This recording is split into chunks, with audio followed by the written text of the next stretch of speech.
This is doctor Srivalli. ఇప్పుడు మనం మాట్లాడుకునేది ఎప్స్ పాలసీ. ఎప్స్ పాలసీ అంటే ఇట్స్ నథింగ్ బట్ పోలీస్మెన్ స్టిప్ హ్యాండ్.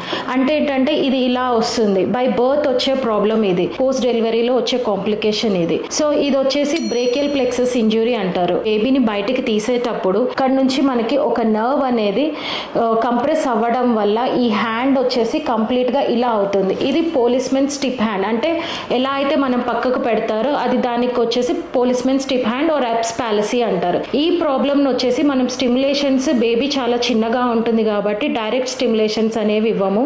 సో డైరెక్ట్ స్టిమ్యులేషన్స్ అంటే థెరపిస్ట్ ఫింగర్ నుంచి మనం పెట్టుకొని ఆ స్టిమ్యులేషన్ ఫింగర్ నుంచి బేబీకి ఇవ్వడం అవుతుంది.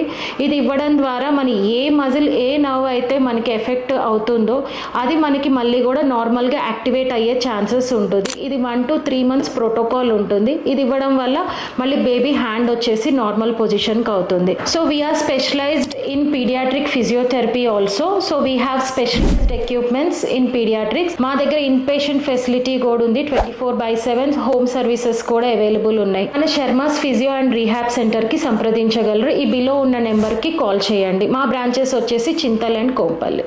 Thank you.